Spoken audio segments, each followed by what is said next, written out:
Ladies, gentlemen, boys, girls, non-binaries,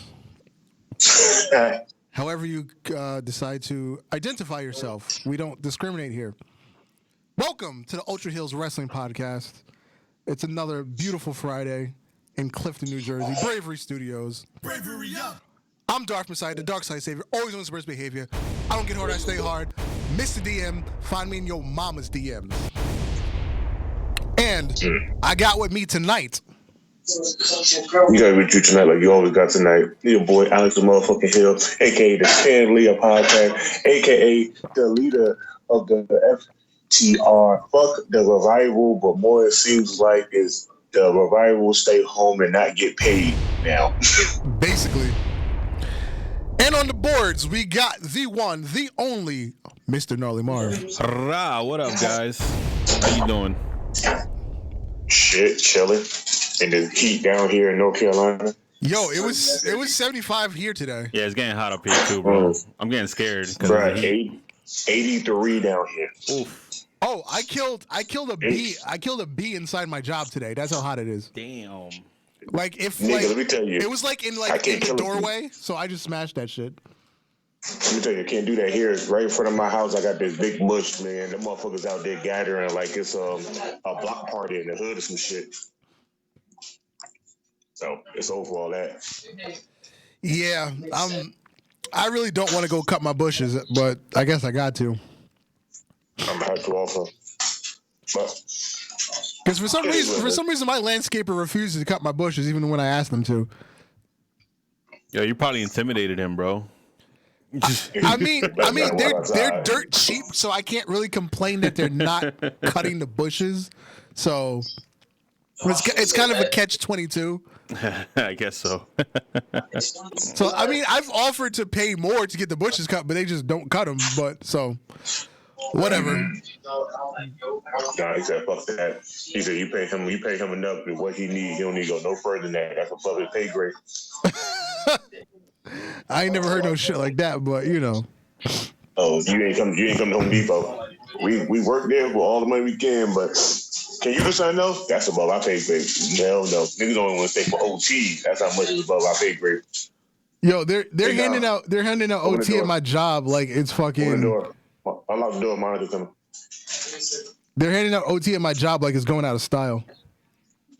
Home Depot handing out OT is not time and a half. It's double pay now. Wow. They also give you an extra $100 for if you're full time and work over 35 hours a week. So that's an extra $200 added on your check. Wow. Plus they gave us 80 more hours of sick time because of this shit. They just try to get niggas to stay at work until this shit blows over. Wow. My job, they're giving everybody an extra $2 an hour for like a month. Wow. Yeah. You guys be at work looking like stormtroopers, right? With the mask and shit and the gloves. I would so wear a stormtrooper outfit. I'm not even lying. Stormtrooper, get me a Master Chief outfit. I'd rock that. What else? Give me a Darth Vader outfit. I'd rock that. I can see Alex wearing the Mortal Kombat outfit, the Sub-Zero or Scorpion. Yeah, I'll be wearing Scorpion. I wear Scorpion, Reptiles, probably a new Cyborg from Mortal Kombat 11, pick the hoodie up, or I would be a Jake and I would dress like Spawn in a whole one body suit. No, yo, you're gonna scare people out of the store. Hey man, look, I don't give a damn. I still get paid by the hour. Exactly. As long as my check clears, I'm good. That's all I care about. Word. As long as that check clears. As long as the check clears, it's all good and gravy. Shit, they can put a name tag on your stormtrooper outfit so they know you work there. Exactly. It's gonna say manager on it too, so it's really gonna bug people out. Because stormtroopers aren't really managers; they're just underlings. Yeah, they're like pawns. So you're gonna really freak people out. Hey man, stormtroopers are underlings under Darth Vader and all of them. There's somebody there to manage you above the rest of the motherfuckers. Darth is gonna have to dress like Darth Vader.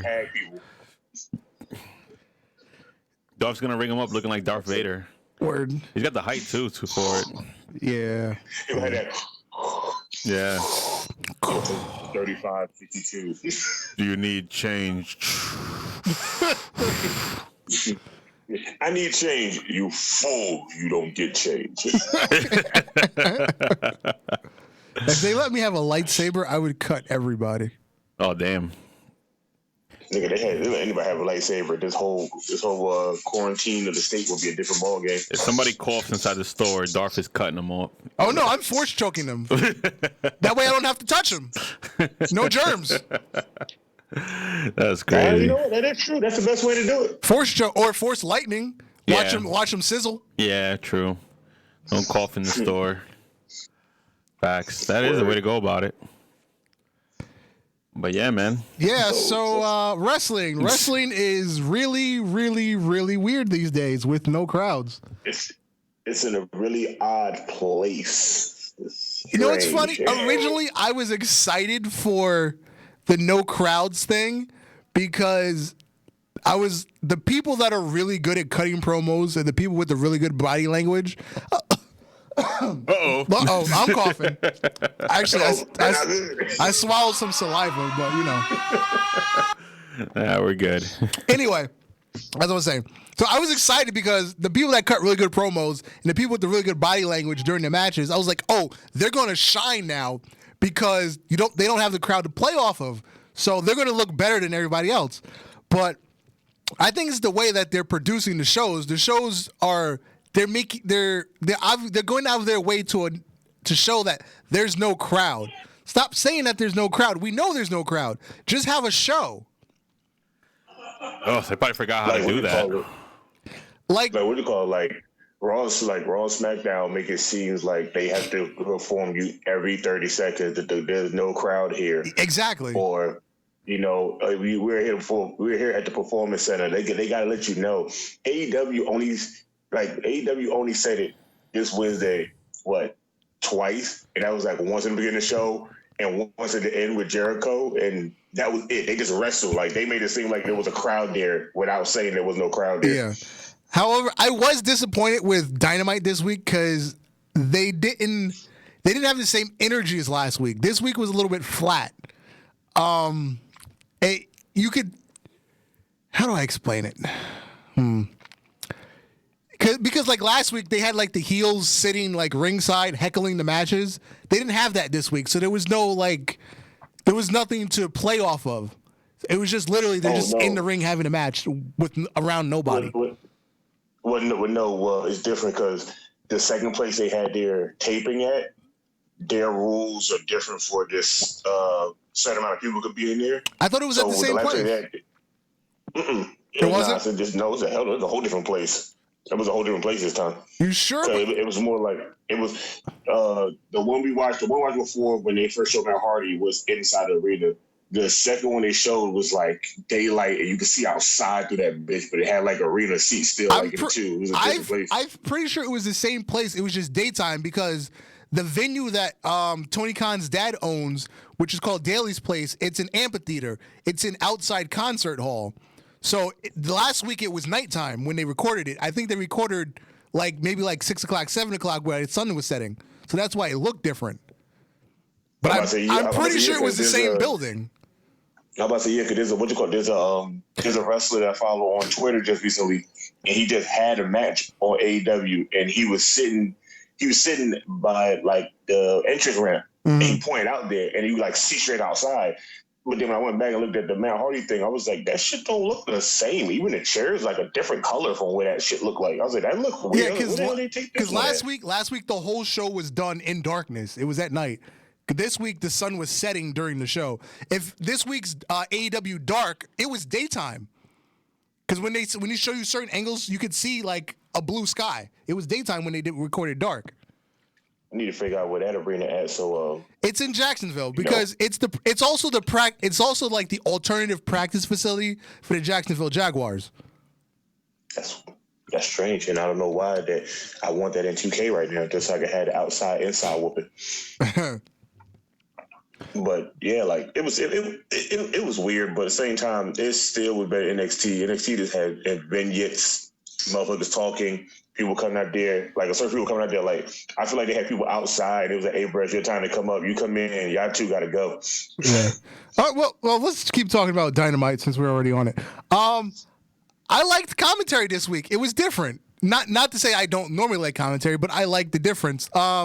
Tony Schiavone was the lead announcer because JR couldn't make it because of his flight restrictions or whatever. And the whole night, it was him and Cody. Well, except for during Cody's match. Kenny Omega did commentary, but Cody and Schiavone did commentary all night. It was pretty good. I said, Cody should be good at it. His goddamn dad was a wrestler and a good goddamn commentary. Shit, you better get something for that. His dad was one of the best promos in the history of the business. Word. Actually, you know what? If you listen to the way Cody talks, if you take away the country accent that his dad had, Cody talks just like his dad. He has like that same like pace of the way he talks. Like he'll talk really fast, then he'll talk really slow. Then he'll speed up a little bit again, then he'll go really slow.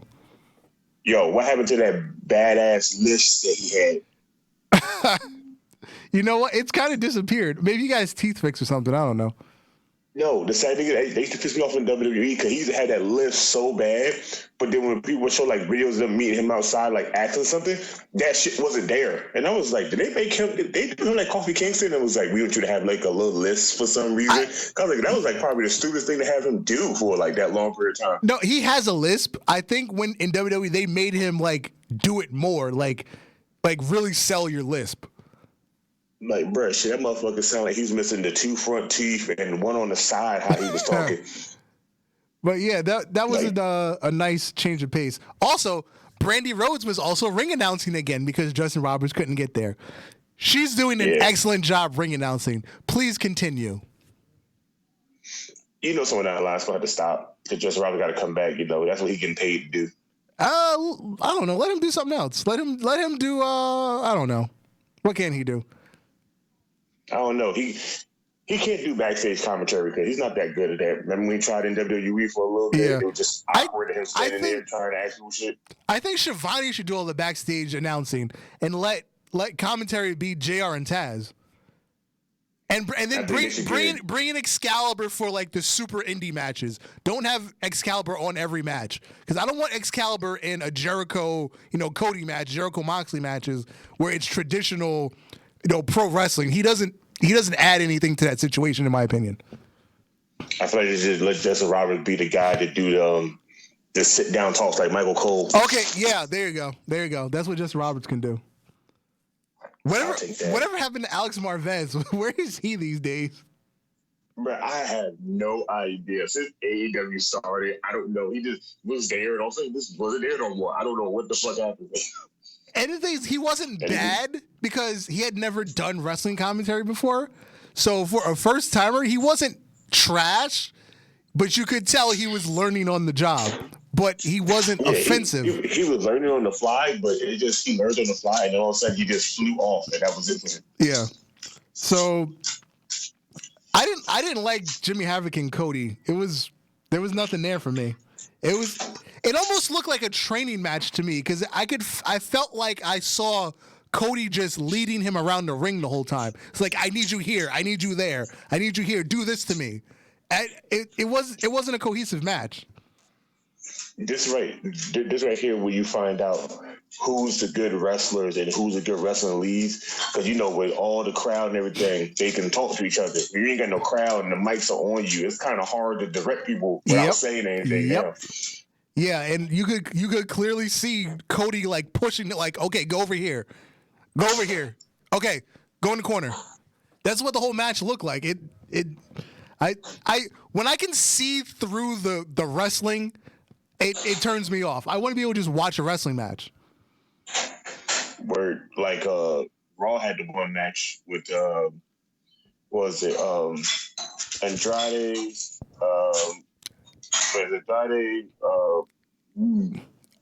The tag match? Alexander and all of them? Yeah. Yeah, that match, them dudes put on the match of like the night without having to say nothing to nobody because that's what they just do. They used to just doing that crap. They don't really need to talk. Did Cedric Alexander get knocked out cold? Did Alexander get knocked out cold? Yeah, he got hit hard with the he wasn't Judas expecting effect. that elbow. The Judas effect. Yeah, it was for the elbow. It hit. So yeah, he actually posted on Twitter. He said, yeah. Let me tell you, you feel stars and then you forget where you at for a good couple of minutes. So yeah, not a fun night. Yeah. We had Jake Hager choke out. What was that guy's name? Chico something. Chico Adams. There we go. Chico Adams. That was a nice squash. We need more squash matches in AEW where somebody just comes out and whoops somebody's ass in 3 minutes or less. But after the match, out came Jon Moxley to stare down with Jake Hager. I don't know if I really want to see Jake Hager and Moxley as the next title match. I don't want to see a title match, but I'd rather just see it as a match because anybody that was an undercard to people that was a top card in WWE, their matches were just throwaway trash matches just for the fact of it. Mm-hmm. This right here just be a time I finally get to see them two actually go at it and see what they can do for the first time. Mm-hmm. So I'm cool with it being a regular match. If they're just going to have a regular match, if he's still going to fight all the inner circle like a one-on-one, I'm cool with it. Right. But if they're going to try to, I don't think they're going to put Jack Swagger in a title bout like that because Jericho still got to get his rematch.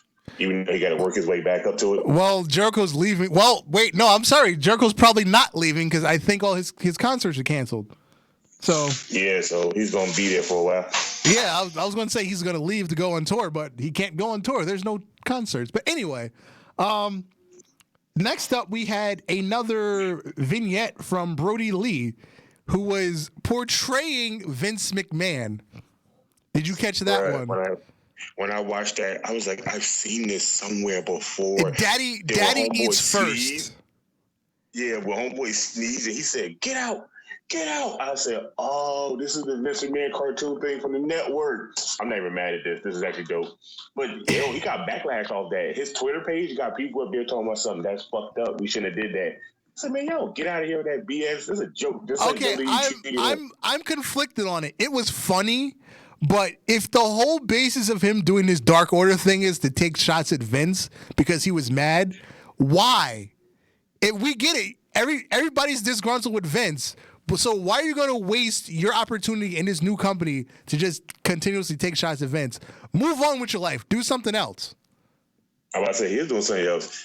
The man got portrayed as a Wyatt member, a singles guy, Bludgeon brother, and all sort of crap. But everybody he's fought, if you look at his indie record, they had great matches for him to be the size he is and the speed he is. We got this dude doing 5-6 moves, not talking, none of this crap. If you're going to give the man an opportunity to do what he want and he feel like he want to rip on his old boss because he know he ain't going back and he been wanting to get out his contract since last year and they played him like this, why not rip on him for a while? Technically, the Dark Order is damn near like WWE headboard. They do everything they want, but they still running by one man that was behind the scene. Nobody knew. It's just like Vince when he came out. It was me all along, Austin. It was me.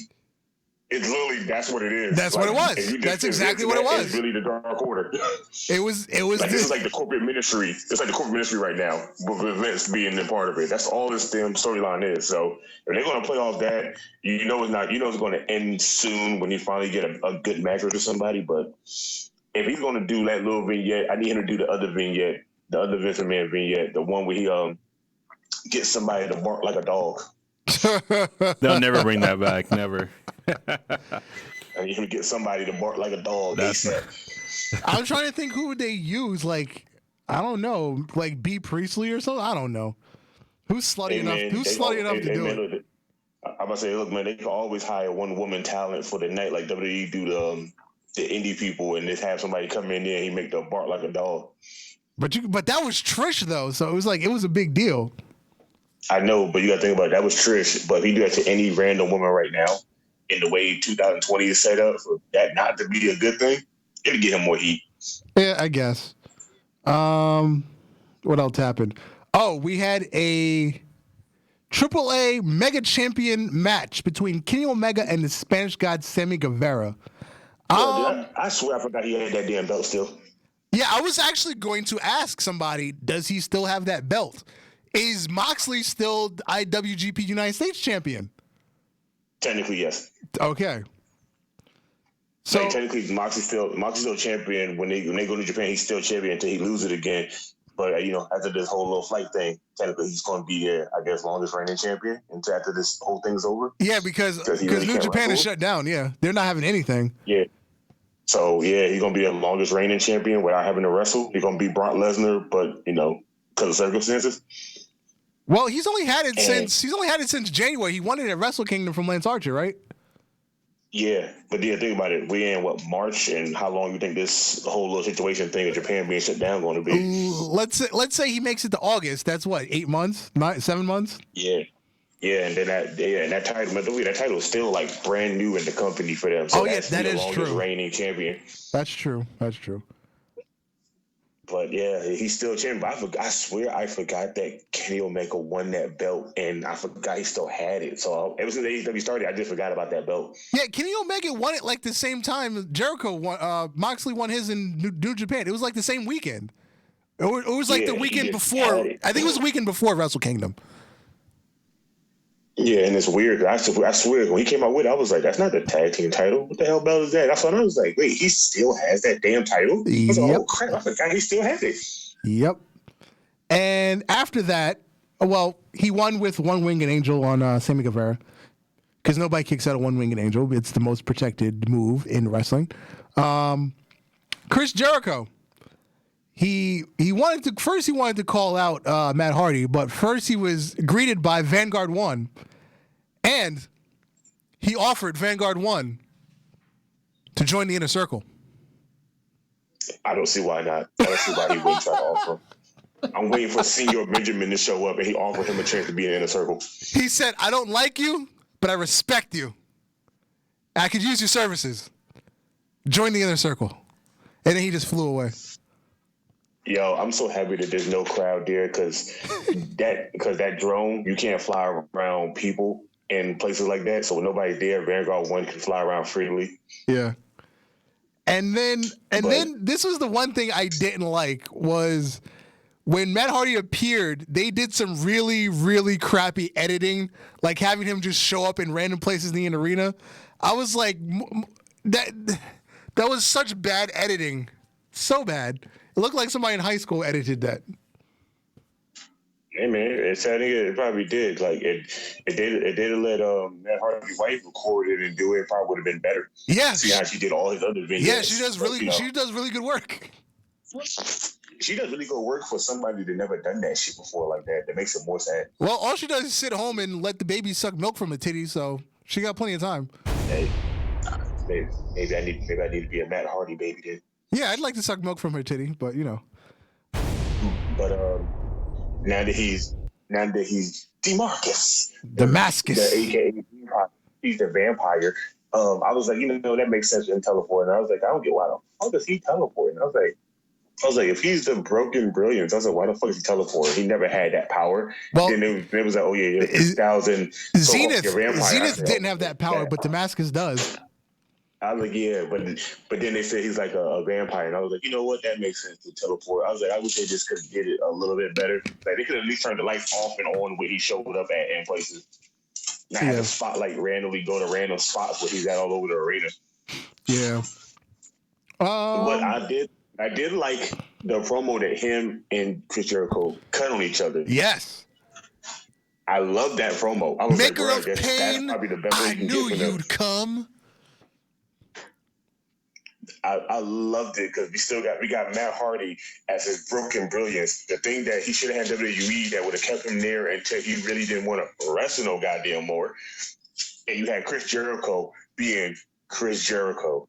And these dudes know each other for 25 years. Yep. So they know each other. So the shit they're saying back and forth is legit shit that they know about each other. Yep. But when Matt Hardy called him the whole of asses,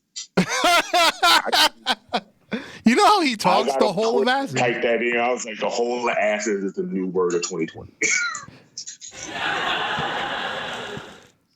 All right, SmackDown. How did you feel about Gronk showing up? I know it's going to be a shit show with Gronk, but I'm already sick of it after the first night. Yeah, it was something. It's going to be like how everything else was. I'm gonna have to get used to it when the crowd comes back. Without the crowd, it was just Yeah. Because, like, if they want to redo the Hype Bros thing with him, cool. But just his, like, demeanor, he's just goofy. It's not cool. They said that nigga was Alex White from WCW. Oh, shit. And then they played his music when he came into that dance, and then they did a side-by-side comparison, because that's what he used to see. That's why he used to do the same thing with the Nitro Girls. I said, oh, my God, this is Alex White of 2020. Oh, no. Yeah. Oh, God, no. But the match with Daniel Bryan and Drew Gulak versus Shinsuke and Cesaro, that was some good shit. Because you got... Bro, that technically was an ROH match, really. Because you got 4 people that are legitimate, you know, technical wrestlers. They know what they're doing. They went out and they had a wrestling match without a crowd. It was the shit. Yep. As of right now, I kind of like the no crowd with them wrestling. I just need WWE to just realize that you're giving wrestlers this opportunity to wrestle, and they're showing you that they legit without a crowd and still put on a good ass show. Yes, and you're still not going to be motherfuckers. They need more freedom, like we've been saying for the last 5-6 years. Give them more freedom. Let the wrestlers wrestle, for the love of God. I'm not gonna lie. I know Vince look at the product of AEW to see what they're doing. Yeah. And I know he hears them say speaking of which, Tony Khan criticized WWE for the camera angles they were using with no crowd. Notice this week, Raw turned the camera. The camera is now behind commentary, and you're looking at the stage the whole time, the way they're doing on AEW with no crowd. Yeah, they want to. So somebody's watching AEW and they're liking what they're seeing. Yep. Somebody said something. Because WWE was like, hey, maybe you should turn the camera to the stage. It looks a little cooler you watch it like that. Where you get that idea from? It just came to me. You know, there's this other thing on cable TV called All Elite Wrestling. No big deal. You know WWE, they'll be a dick. They'll try to do that and then try to see if they can patent that camera angle with this WWE thing. Word. Paige came to announce the women's title match. Which has already been changed because Dana Brooke is under quarantine. Allegedly she got the Rona. Oh, allegedly Rey Mysterio has the Rona. Yeah. I feel like the only person, I feel like she don't got the Rona. I feel like she got the Dave Bautista. Oh, he blew up them guts. Yeah.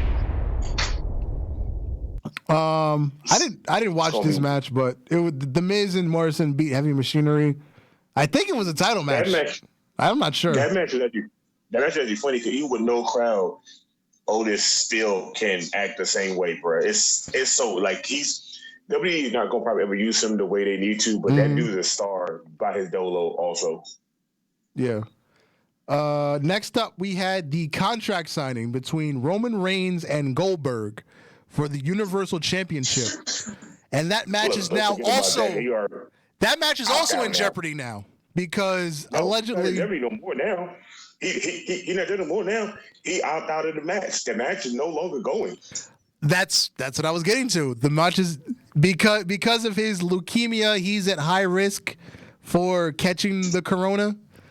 Yep. So what are we doing with Goldberg? I guess they're going to announce it tonight. Well, technically, whatever they did has already been filmed because everything had to be filmed by 11 p.m. yesterday, Eastern Standard Time. So WrestleMania has already been recorded. Yo, what you call it? Wrestling Report on Twitter said that they already got all the spoilers of it, but they're not going to spoil it. People was like, "You got the spoilers? You don't say it. They already pre-taped this shit. It ain't like it's live." Personally, I don't want the spoilers. I want to be surprised. No, personally, I want the spoilers. I just want to see how we got to the spoilers. I just want to see if you tell me AJ and Undertaker fought and AJ wins. Now I want to watch the match to see how that played out for him to get that win. Well, I want to know who won some of your matches. Brian Alvarez from Wrestling Observer, he said they filmed a theatrical match, which obviously points to the Boneyard match between Undertaker and AJ, whatever a Boneyard match is. They haven't announced what that means yet. I know also the match between John Cena and Bray Wyatt, the Fiend. Yeah. They shot it as he will be fighting the Fiend midway through the match, and then he's going to change over to Bray Wyatt to fight him. So he's going to be the Fiend in Bray Wyatt Funhouse. Oh, okay. Also, Brian Alvarez mentioned that some matches had to be reshot because certain things didn't work out cinematically. So that might have been a one that they had to reshoot over because, you're doing two characters in the same match. Yeah, so I'm gonna be looking for them camera cuts. Like, there you go. That suplex didn't look the same way like he did the first time. Yeah, so what is Goldberg doing? What are they doing with that title if Roman Reigns opted out? I don't know. And because Bray Wyatt's title would. Let's WWE want to throw a curveball, and they added another match in between there, and they're going to announce it between Raw and SmackDown for Goldberg. Then I thought I could see her, but right now, I don't know what they can do with Goldberg besides send him home for a while until they need him again. Because I was going to say, you can't even have the revenge match with Bray Wyatt because he has his match with John Cena, so it's not like he can give the belt back to the Fiend. Who else would be available on the roster? There's like nobody that's not doing anything that would be worth getting the title. Shit, Daniel Bryan can't even do it because him being him used to have high risk of asthma and his immune system not that good. Yeah, he can't do it either. So he's kind of at risk too. So him doing these matches is like putting him at risk. But he got to do it for the fans. Wow. I'm sorry. Jumping over to Raw. Raw was basically promo city, but there were some good ass promos though. It was Randy and Seth Rollins. Randy, Seth, AJ, and Heyman. They all were on fire with those promos. Every single one. That lets you know right now, without a crowd, them dudes can probably talk you into believing whatever they say. Yeah. But the couple matches that they did have, we already talked about Andrade and El Garza versus Cedric Alexander and Ricochet. Oh, clean shaven Ricochet, by the way. He looks like a penis now. Yeah, I don't like any of that beer back. Yeah. And then you had the Street Profits versus Shane Thorne and what was that other guy's name? Brendan Vink. I think it's Vink or something like that. Yeah. Anyway, Street Profits won. That was unimportant.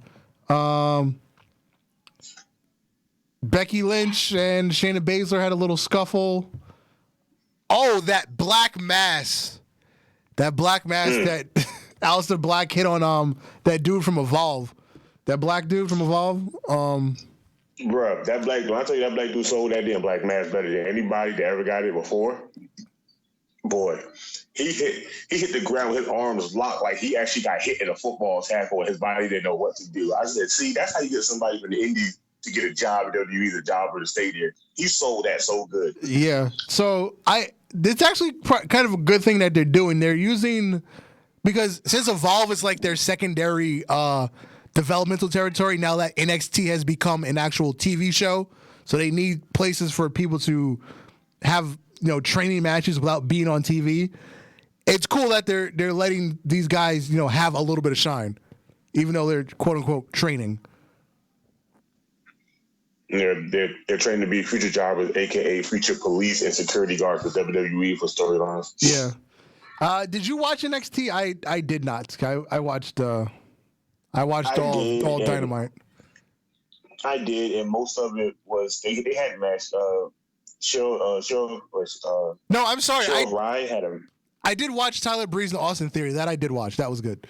I'm about to say, yeah, Sure Ryan had a match and she won that. The only good thing about that whole night, really, because the matches was good, but without NXT crowd, it just feels weird. Because the NXT crowd is actually like hype over their matches, no matter who's really wrestling. It can be like two unknown people. They will give them like the best reaction ever. Like they've been wrestling in NXT for like 30 years. Mm-hmm. But without the crowd, it's like okay, it's like dead silence, and it felt weird to watch it, but it was good matches. But the only good thing that happened in NXT really that was the best was the talk down between Gargano and Tommaso Ciampa.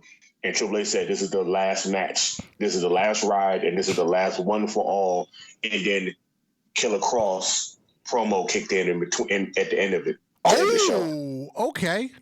I didn't even see that on like Twitter or anything. I didn't know about Killer Cross. Yeah, I didn't know about it either until because I watched it and then I left the room to go get food and I came back and I was like, oh, it's over. So I went on YouTube and somebody had it up there and I was like, I feel like something's missing. So I went on Twitter and somebody posted the whole entire segment on Twitter and it got to the end and that little TikTok thing. Yeah. The clock went around and you see Killer Cross' face in between the vignette, like this black crow on the thing. It actually looked like a mixture between American Badass old vignette meets Undertaker's Last Man cowboy vignette, like with rock music with his face in between it. And you see Gargano and Ciampa looking at the screen like, who the fuck? And you see Triple H looking at them like, who the fuck said to play that right now? And then it went on. And I was like, maybe he's going to be one of them dudes to show up and make this match the last match between both of those guys. Now, the whole Ciampa and Gargano thing, is there a stipulation where loser has to leave NXT? Is that real?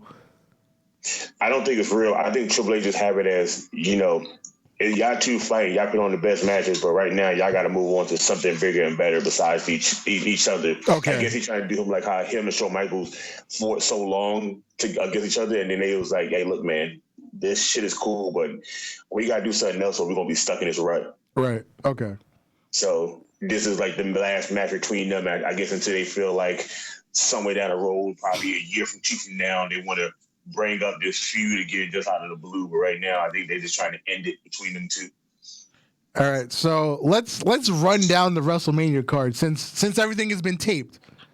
Actually, I just answered the Goldberg question. I'll get to it. I just saw it. We have Rhea Ripley versus Charlotte Flair for the NXT Women's Championship. We have Brock Lesnar versus Drew McIntyre for the WWE Championship. Goldberg is facing Braun Strowman for the Universal Championship. That is different. So that's actually a curveball. I might watch that match just to watch it just for the hell, yeah. So in the last month, Braun Strowman won the Intercontinental Championship. He lost the Intercontinental Championship. Now he has a Universal Championship match, all in a month. I wonder if Roman was supposed to fight Goldberg and if Roman was supposed to win, if now they're gonna do Braun, I wonder if they're gonna make Braun take the L for it. No, I see this as a Braun Strowman heel turn, I guess. I'll be okay with that. Because they were kind of teasing Roman heel for that match because he was the one calling like Goldberg washed up or whatever. It's like you don't belong here anymore, like go away. And like the last promo that they had.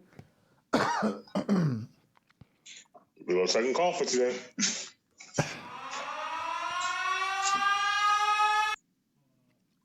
Coronavirus update. Tom Hanks and his wife are cured. Yeah, because they got the money for it. Like Magic Johnson got the cure for AIDS. But anyway. Hey, sorry. Magic Johnson doesn't have the cure for AIDS. Magic Johnson money is the cure for AIDS. Did you not see South Park? Where he shredded it down, put it in a thing, and hit it in the arm. Yeah, he sleeps in money, so it heals him. He didn't know. Yeah. Also, we got Becky Lynch versus Shayna Baszler for the Raw Women's Championship. We got Shayna Baszler got her ass in quarantine, self-quarantine until they need her. Yeah. John Cena versus The Fiend and Bray Wyatt, as we've come to learn. It's both people in the same match. It's Bayley versus people. We're just going to leave it at that. Bayley versus people. Yeah, Bayley versus 4 of the people. 4 versus people, yes. The Undertaker versus AJ Styles in a Boneyard match, which we don't know what that means yet. I'm just hoping that this Boneyard match is like the vignette version of Bray Wyatt's, total nonstop deletion. Like this match going to take place somewhere like damn near like a real boneyard for real, like a graveyard somewhere. Yeah. We have Kevin Owens versus Seth Rollins.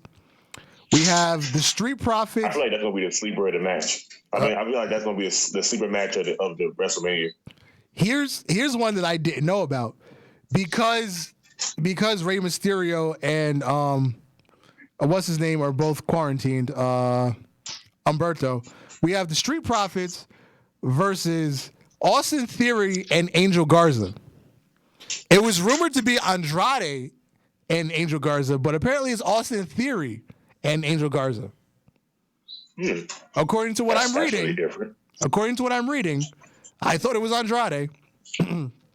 But yeah. Basically what you're saying is NXT don't have a takeover Tampa, but they got an NXT tag team match really happening on WrestleMania. Yeah. And then we got Aleister Black versus Bobby Lashley, which makes no sense. That match makes no sense. It don't, but they got enough time to fill up cars with matches now, so they just try to do whatever the hell they can. We've got Elias versus King Corbin. That's going to be a waste of time.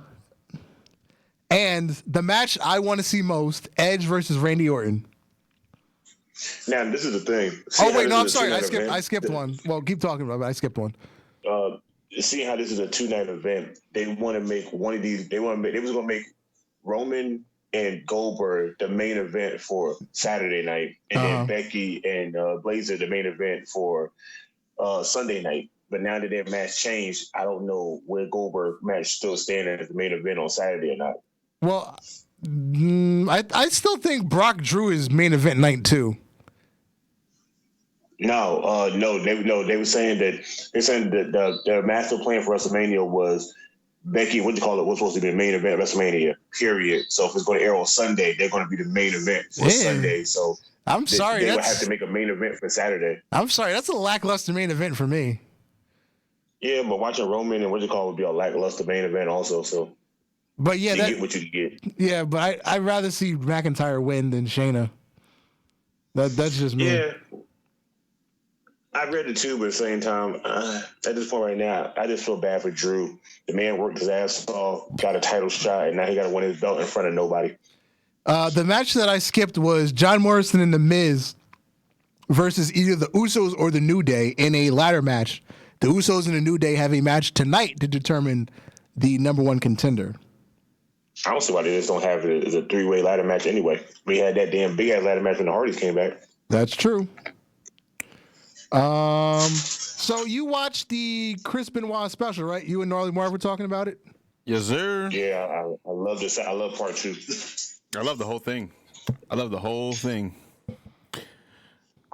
It really was like, it wasn't really like new information that I didn't know, but I guess getting the interviews from like JR and Chris Jericho, Dean Malenko, Vicky Guerrero was there.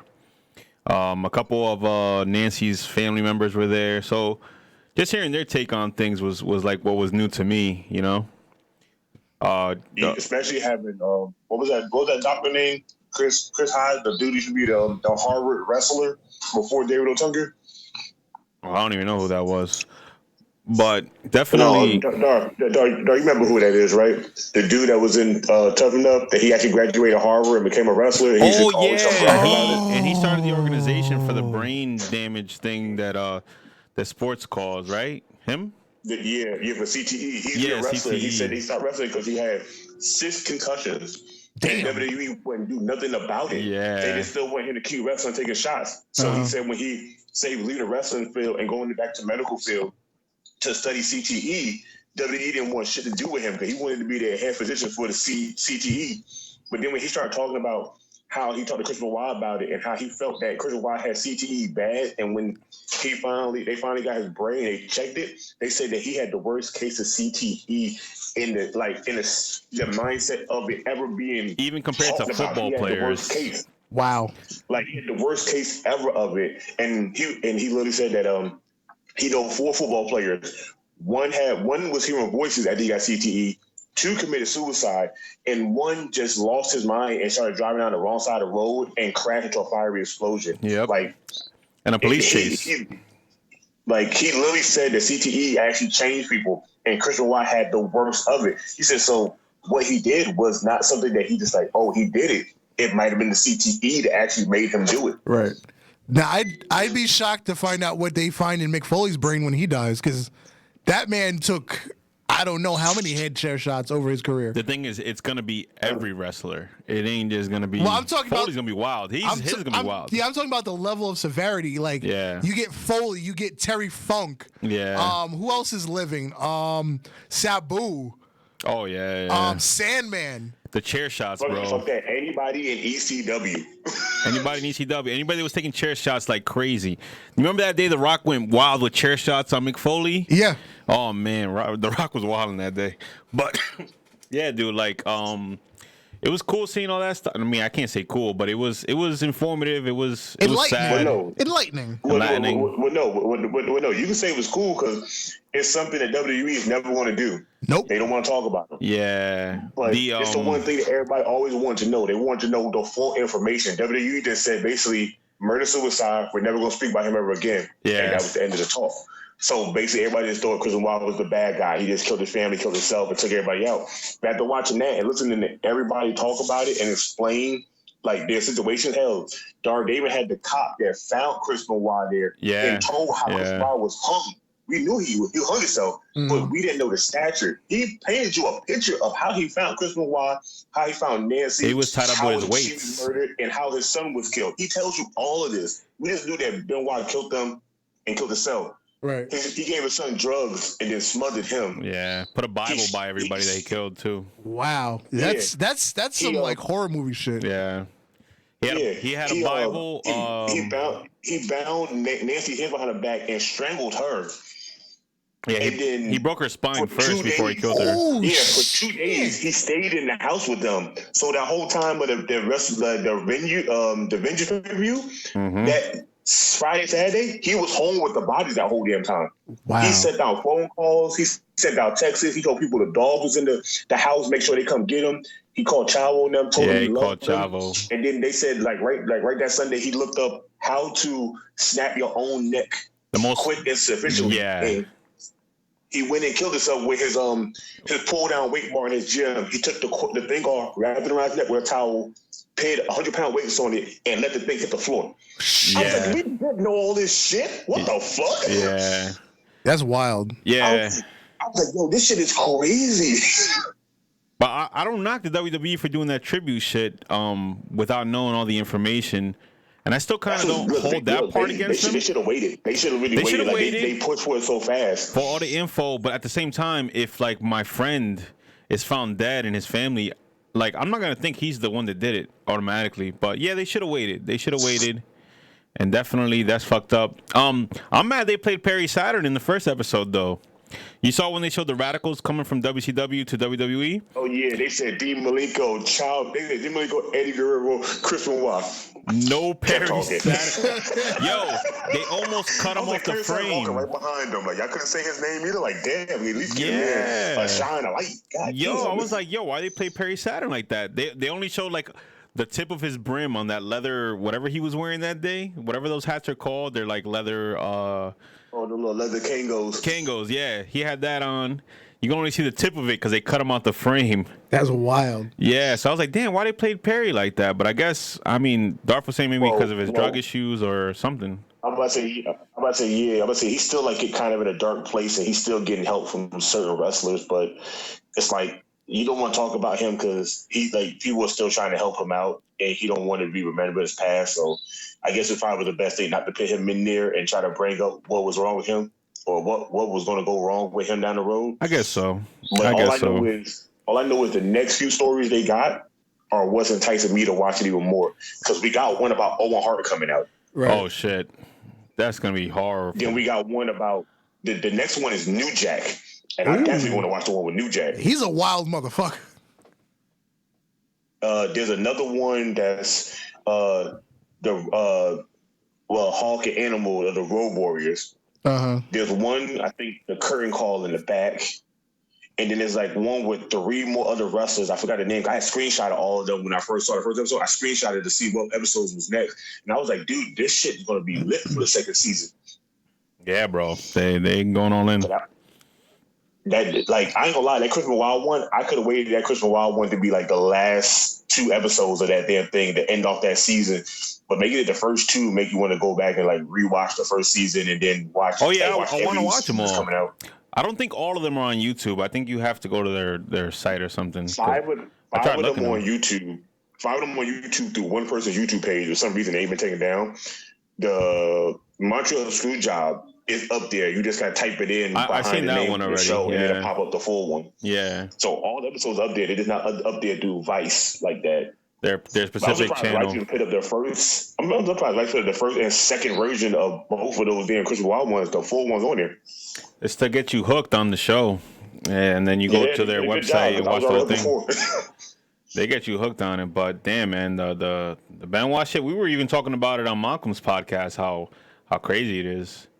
The whole story. Like, I feel bad for his son. Like his son said everybody there loved him. He used to bring him things. He see all that junk. He said as soon as his Nancy them died, he said Nancy and them had a funeral, and they was like, I know Chris Jericho was like, Nancy should be in the Hall of Fame as woman, but he's like, you can't call her Nancy Benoit, so she just had to be called woman and leave it at that. Mm-hmm. But then they said JR was like, nah. funeral was so private that no other wrestler came except for JR, and JR only came because Vince told him to go.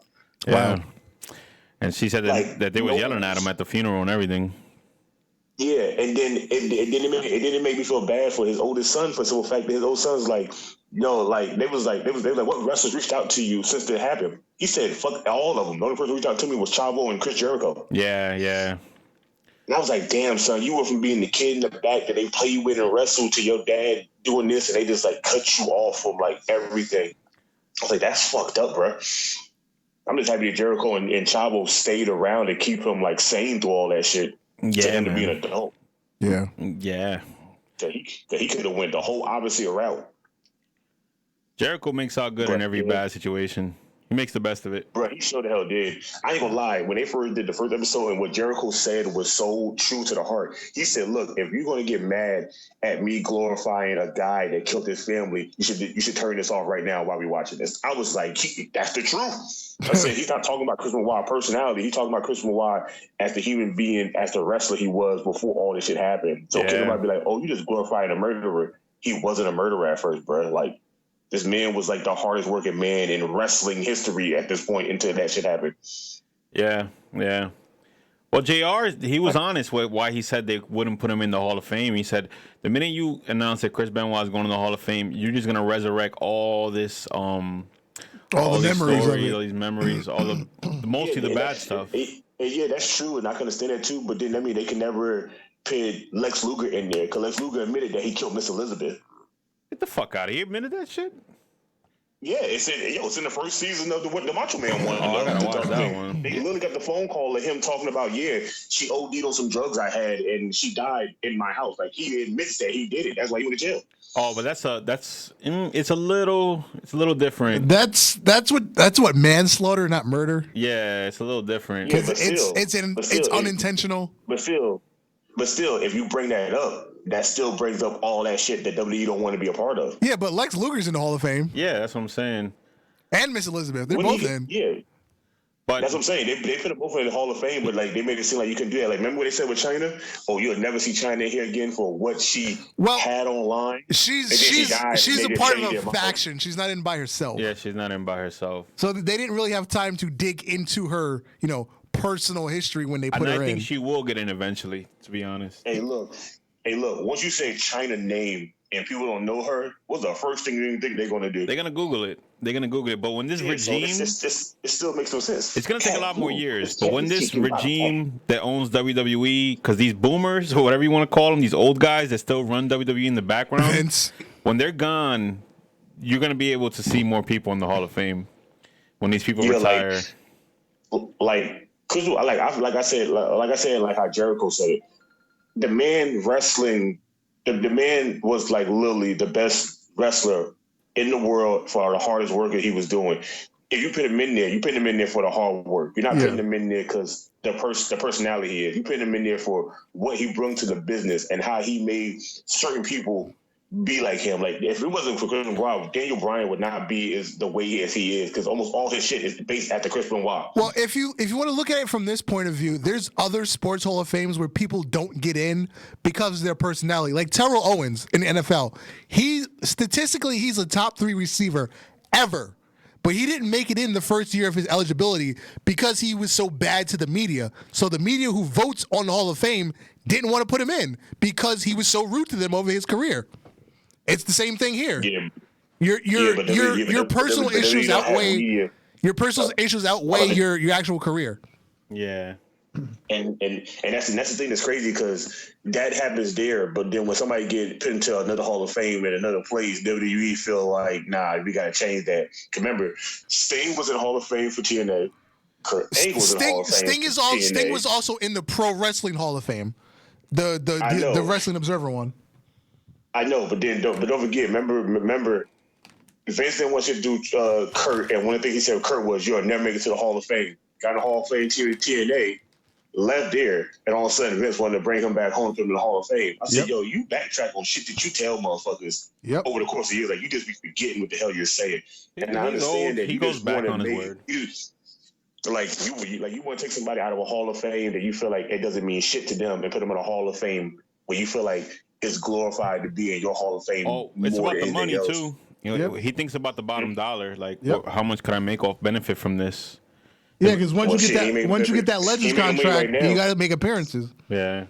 Look, he making the money right now because seeing how the stock market's going down, the people that are back at WWE are losing money. So Vince has to actually go into his own pocket to start paying production and everybody else extra bread to be there now. So now he's gonna lose money going forward until the stock market starts going back up and the backers start seeing their money come back. Well, the money he lost with the XFL not being able to play anymore.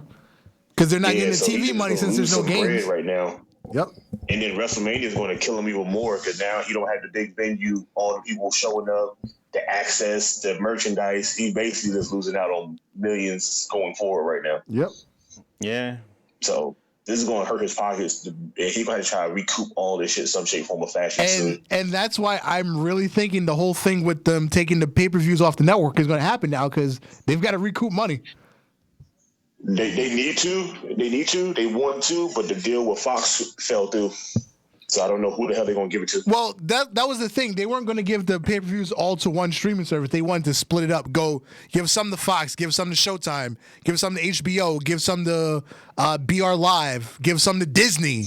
Just anybody with a streaming service. They were going to sell them 1 or 2 pay-per-views a year. Let me tell you right now, give some to Disney and let Disney get a little taste of that. All of a sudden, Disney come talking to Vince like, look, we got these billions. You go ahead and let us get that. Just give us everything. Give us the whole shit. Yeah, but if that happens, you think wrestling is PG now? If Disney owns this shit, there's gonna be a whole different ballgame. I don't know. It might be, it might not. Because don't forget Disney doing R-rated 3 Deadpool. So on Fox's brand though. So honestly, if they keep it on the Fox brand, if Disney owns it, that's a possibility. Yeah, because don't Disney already own Fox Sports 1 at this point? No, they own 20th Century Fox. Fox Sports is his own company now. Yeah, Fox Sports is owned by Fox 5. That Fox. So if Disney was to buy WWE and keep it under the 21st Century banner, then it won't have to be so PG. And which probably is what would happen if that was gonna happen. Yeah, because they already know it's a mature show. This is not a show for kids. Or they could put it on ESPN. Disney owns ESPN also. Yeah. Yeah. That's probably the better option. Probably just throw it on ESPN. Yep. Or ESPN Trace. Yes, Trace. Why ESPN 3 is in Spanish? I don't know. I don't know why either. I guess somebody was like, we're going to do a different ESPN Trace. Like, nigga, what? Why do you do that? Shut up. It makes it sound exotic. Yeah. All right, let's wrap this up. Let's get out of here. Yeah, I'm Darth Messiah, the Dark Side Savior, always on his best behavior. Watch out for the Rona. What's your name? Alex the motherfucking Hill. And I'm about to go outside and see what this Corona talking about. Oh, wait. To my girlfriend, I wore the shirt finally, just so you know. Oh my goodness. No, oh my goddess. It's an Alexa Bliss shirt. She bought it for me. No, I'm saying oh my goodness because I didn't realize what the hell you had on. Yeah. All right. All right. We out of here. Peace.